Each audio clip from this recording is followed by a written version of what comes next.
क्या है कन्या?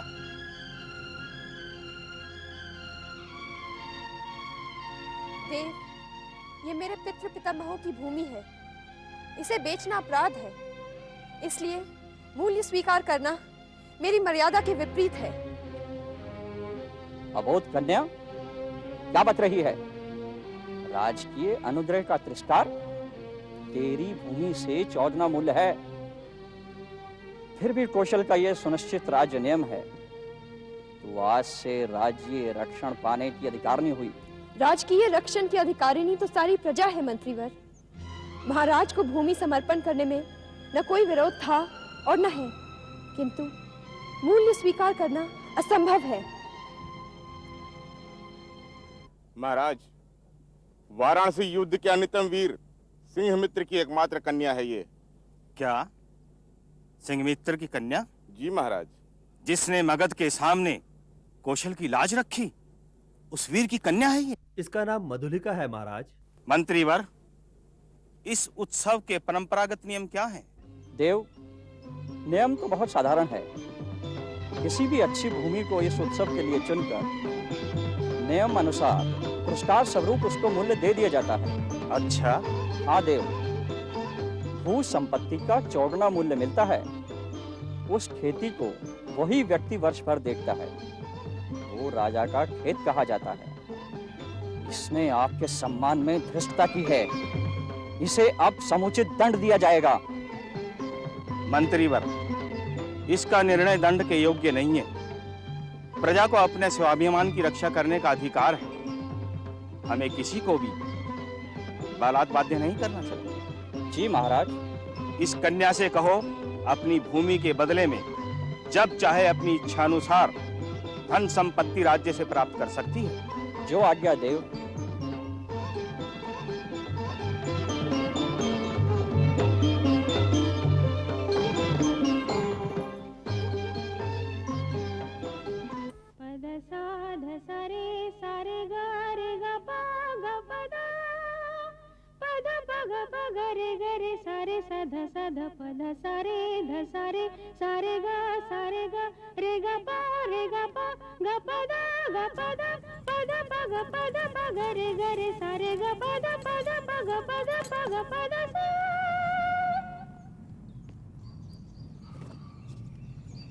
देवी,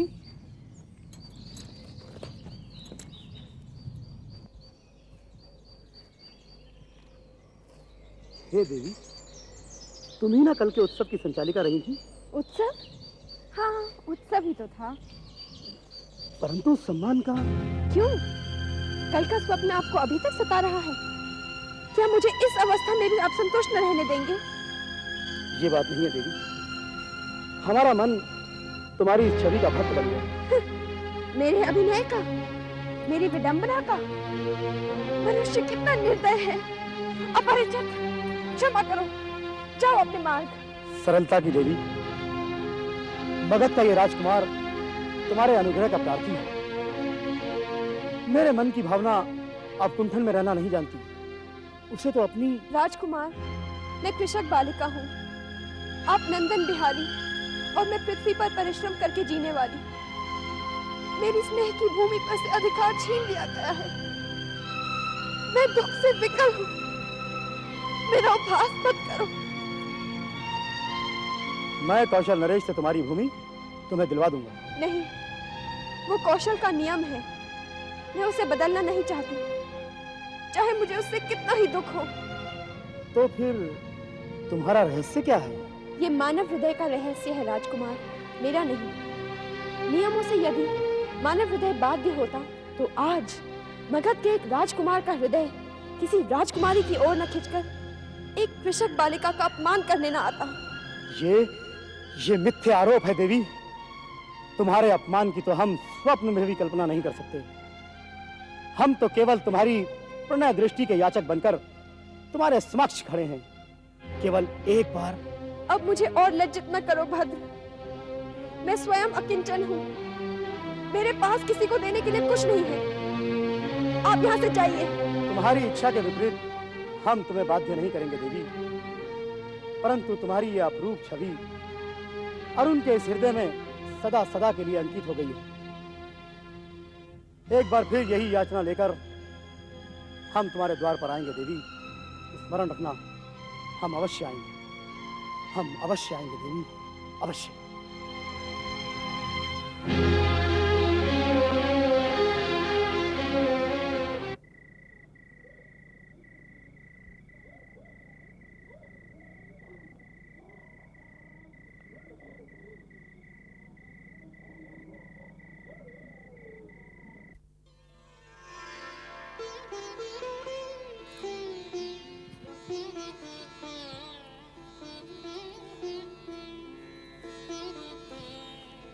लो बेटी, लग गया। अब साल 2 साल में ही ये वृक्ष बहुत ऊंचा हो जाएगा।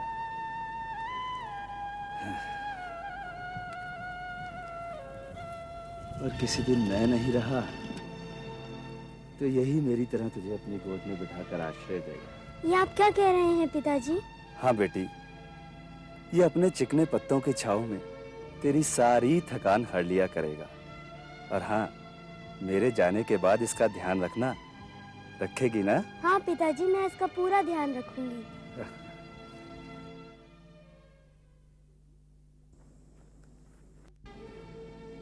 देवी, पथिक को आश्रय चाहिए। कौन? राजकुमार? आप? अरे मधुलिका, तुम यहाँ इस कुटिया में? इतने दिनों के पश्चात आज फिर? ओह, कितना समझाया था मैंने तुम्हें, किंतु तुमने। और आपकी ये क्या दशा है? मैं मगध का विद्रोही निर्वासित राजकुमार अरुण अब कौशल में जीविका खोजने आया। मगध के विद्रोही राजकुमार का स्वागत करे एक अनाथिनी कृषक बालिका? ये भी तो एक विडंबना है। तो भी मैं स्वागत के लिए प्रस्तुत हूँ।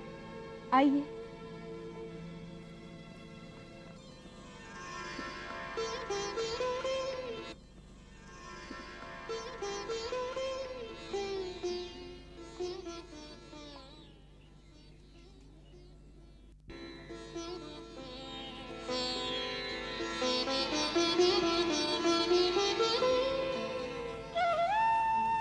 मुझे इस निर्जन में कहाँ ले आए राजकुमार?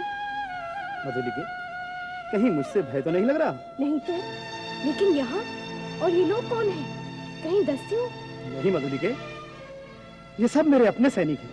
तुम्हारे सैनिक? जब तुम इतनी विपन्न अवस्था में हो, तो फिर इतने सैनिकों को अपने साथ रखने की क्या आवश्यकता है? मधुलिके, बाहुबली तो वीरों की आजीविका है, और ये सब लोग तो मेरे जीवन मरण के साथी हैं। भला मैं इन्हें कैसे छोड़ सकता हूँ? और मधुलिके, मैं करता भी क्या? क्यों?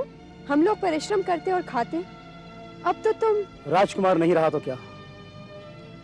मुझे अपने बाहुबल पर पूरा भरोसा है। प्रतिकूल परिस्थितियों से सहज ही भयभीत होना अरुण का स्वभाव नहीं है मधुलिके। मैं अब भी नए राज्य की स्थापना कर सकता हूँ।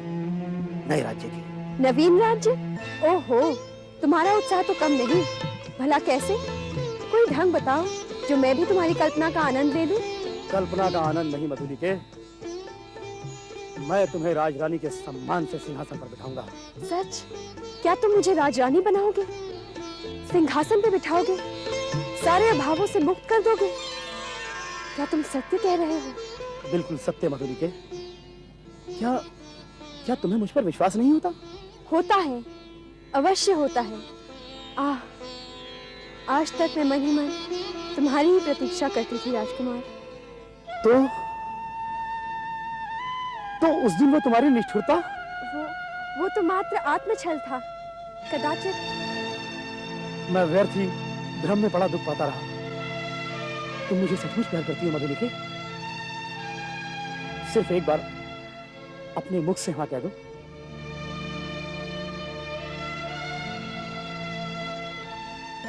हाँ।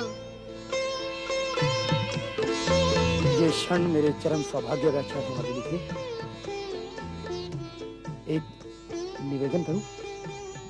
तुम्हारी इच्छा हो मधुलिके तो मैं प्राणों से प्राण लगाकर तुम्हें कौशल के सिंहासन पर बिठा दूं। मधुलिके, अरुण के खड़क का आतंक देखोगी? क्या? सत्य मधुलिका, कौशल नरेश तभी से तुम्हारे लिए चिंतित हैं, ये बात मैं अच्छी तरह जानता हूं। वो तुम्हारी एक साधारण सी प्रार्थना कभी अस्वीकार नहीं करेंगे। किंतु मुझे यह भी विदित है मधुलिके, कौशल के सेनापति अधिकांश सैनिकों के साथ पहाड़ी दस्युओं का दमन करने के लिए बहुत दूर जा चुके हैं।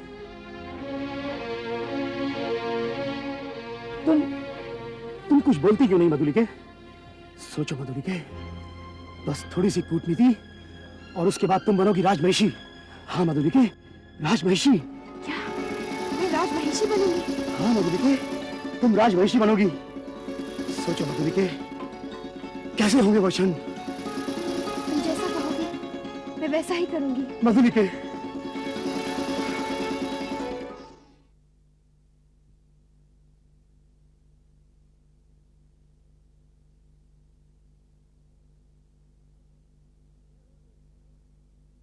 जय हो देव। एक स्त्री कुछ प्रार्थना करने आई है। क्या स्त्री प्रार्थना करने आई है? आने दो। प्रणाम महाराज। 3 बरस हुए देव, मेरी भूमि खेती के लिए ली गई थी। हो, तो इतने दिन तुमने कष्ट में बिताए और आज उसका मूल्य मांगने आई हो, क्यों? अच्छा अच्छा, मिलेगा।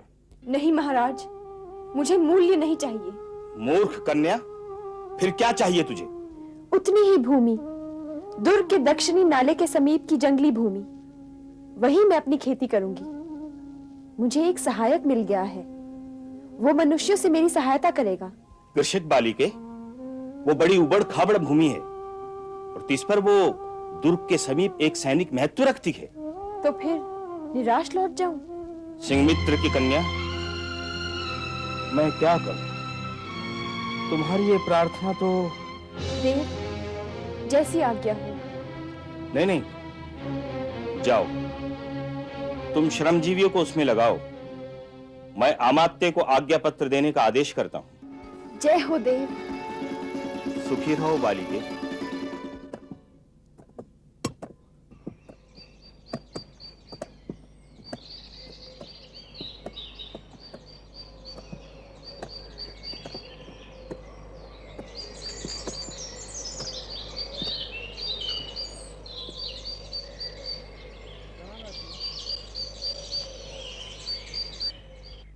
साथियों,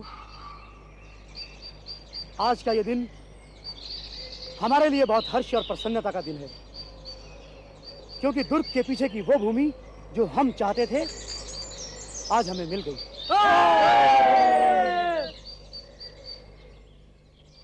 अब वो दिन दूर नहीं जब हम होंगे कौशल के नए राजा। राजकुमार अरुण। मधुलिका,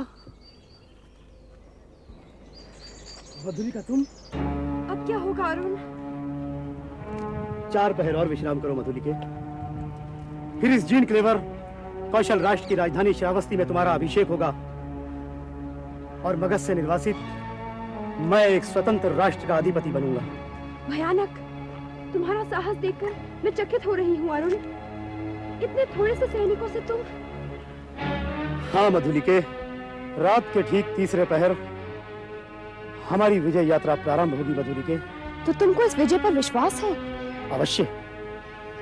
आज की ये रात तुम अपनी कुटिया में बिताओ, तब हाथ से तो राज मंदिर ही तुम्हारा लीला निकेतन बनेगा। अर्थात इस संपूर्ण राज वैभव की स्वामिनी मैं होंगी, केवल मैं। हाँ तुम ही राजमहिषी बनोगी मधुलिके। ओह, कितना सुखद होगा वो क्षण। उस दिन महामंत्री के अपमान की वो वेदना मुझे आज भी अच्छी तरह स्मरण है। उन बातों को याद मत करो मधुलिके। किंतु अरुण, यदि विजय तुम्हारी ना हुई तो? तुम निश्चिंत रहो मधुलिके, हमारी जीत सुनिश्चित है। और फिर तुम्हारा सहयोग पाकर तो मैं विश्व विजित कर सकता हूँ। ये तो श्रावस्ती का एक छोटा सा दुर्ग है। पर न जाने क्यों अरुण, तुम्हारी कल्याण कामना करते हुए भी मेरा मन सशंकित हो रहा है। और फिर इस अभियान के लिए तुम्हारी सैन्य शक्ति भी तो बहुत थोड़ी सी है। तुम आश्वस्त रहो मधुलिके, मेरा मनोबल हिमालय की तरह अडिग है। और फिर वीरों की शक्ति तो उनके दृढ़ संकल्प होते हैं। तुम देखना मधुलिके, विजय मेरी ही होगी। लेकिन अरुण,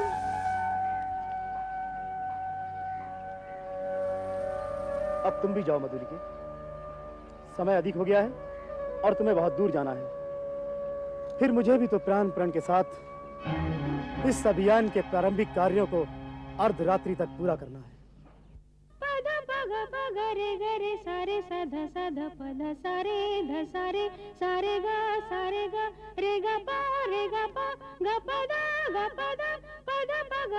पग रे ग रे सारे ग पग पद सा। कहिए पिताजी, क्या बात है? जा बेटी, मेरी तलवार ले आ। ये क्या, आप फिर से युद्ध पर जाने के लिए तत्पर हो गए? इतनी लंबी अवधि के पश्चात आप कल ही तो आए हैं। तो क्या हुआ, युद्ध तो क्षत्रियों का सहज धर्म है। रणभूमि तो वीरों के लिए विश्राम स्थली होती है। और फिर सारे कौशल की रक्षा का भार मुझ पर है। पर पिताजी, मैं अकेली। तू अकेली कहाँ है पगली? ये धरती, ये आकाश, सभी तो हैं तेरे साथ। ये क्या बेटी, तेरे नेत्रों में अश्रु? नहीं बेटी नहीं, देश की वीर बालिकाओं को यह विफलता शोभा नहीं देती। स्मरण रखना बेटी, देश प्रेम से बड़ा कोई पुण्य और देशद्रोह से बड़ा कोई पाप नहीं होता। स्मरण रखना बेटी, देश प्रेम से बड़ा कोई पुण्य और देशद्रोह से बड़ा कोई पाप नहीं होता। स्मरण रखना बेटी, देश प्रेम से बड़ा कोई पुण्य और देशद्रोह से बड़ा कोई पाप नहीं होता। देशद्रोह से बड़ा कोई पाप नहीं होता। देशद्रोह से बड़ा कोई पाप नहीं होता। नहीं नहीं, ऐसा नहीं हो सकता। कौशल किसी दूसरे का नहीं हो सकता। मैं ऐसा नहीं होने दूंगी। नहीं।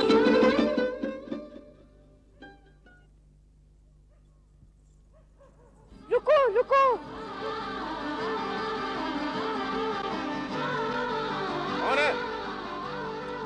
कौन है स्त्री? कौशल के सेनापति को शीघ्र उत्तर दे। बांध लो मुझे, बांध लो, मेरी हत्या करो। मैंने अपराध ही ऐसा किया है।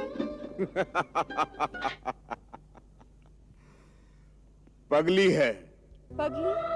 नहीं, यदि वही होती तो इतनी विचार वेदना न करती। मुझे बांध लो, राजा के पास ले चलो।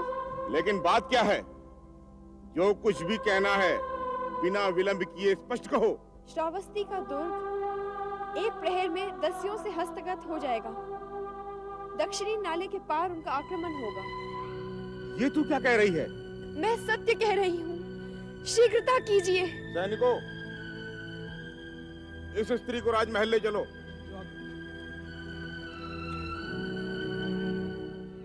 मंत्रीवर, राज्य की स्थिति की हमें समय समय पर सही सूचना देते रहना और देखना क्या हो रहा है? मैं प्रयास करूंगा महाराज। महाराज की जय हो। क्षमा करें महाराज, इस स्त्री के कारण इस समय उपस्थित होना पड़ा। सिंह मित्र की कन्या फिर यहां क्यों? क्या तुम्हारा क्षेत्र नहीं बन रहा है? कोई बाधा? सेनापति, हमने दुर्ग के दक्षिणी नाले के समीप की भूमि इसे दी है। क्या उसी संबंध में तुम कुछ कहना चाहते हो? हाँ देव, किसी गुप्त शत्रु ने उसी ओर से आज की रात में दुर्ग पर अधिकार कर लेने का प्रबंध किया है। इस स्त्री ने पथ में रोककर मुझे यह संदेश दिया है। अच्छा, मधुलिका, क्या ये सत्य है? हाँ देव। सिंह मित्र की कन्या, तुमने एक बार फिर कौशल पर उपकार किया है। हम तुम्हारे कृतज्ञ हैं, परंतु ये रहस्य क्या है?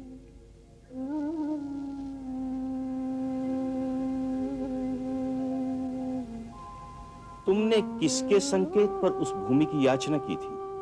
क्या वो तुम्हारा पूर्व परिचित या संबंधी था? क्या तुम्हें उसके इस षड्यंत्र का आभास था?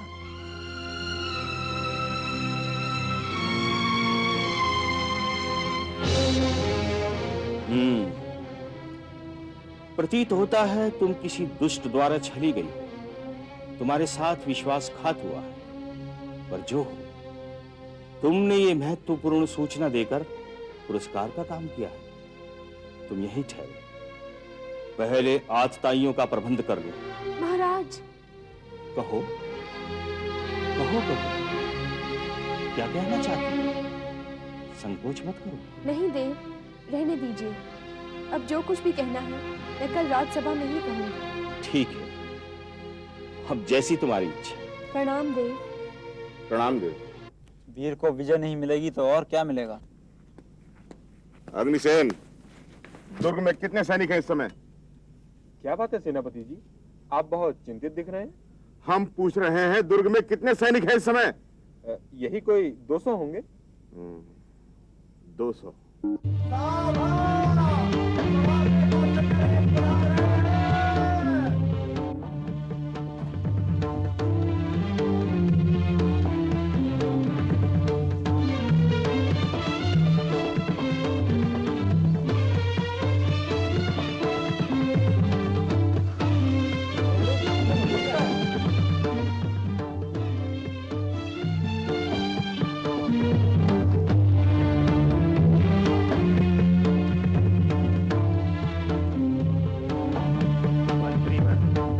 आज की सभा की कार्यवाही प्रारंभ की जाए। आज की कार्रवाई के विषय में सेनापति जी बताएंगे। महाराज की जय हो। महाराज, ये जो सामने बंदी खड़ा है, ये मगध का निर्वासित राजकुमार अरुण है। इसने अपने सैनिकों के साथ मिलकर विगत रात्रि दुर्ग पर अधिकार करने का प्रयत्न किया था। इस पर राष्ट्रद्रोह का अभियोग है महाराज। महाराज की जय हो। बंदी का अपराध प्रमाणित हो चुका है। कौशल की न्याय व्यवस्था में देशद्रोह का एक ही दंड है, प्राणदंड। सेनापति, अपराधी को प्राण दंड देने की व्यवस्था हो। मधुलिका, तुमने समय पर सूचना देकर एक बार फिर कौशल पर उपकार किया है।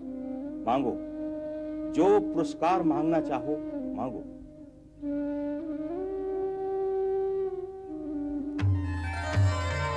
कृषक बालिके, मेरे निज की जितनी खेती है मैं सब तुम्हें देता हूं। मुझे कुछ नहीं चाहिए महाराज।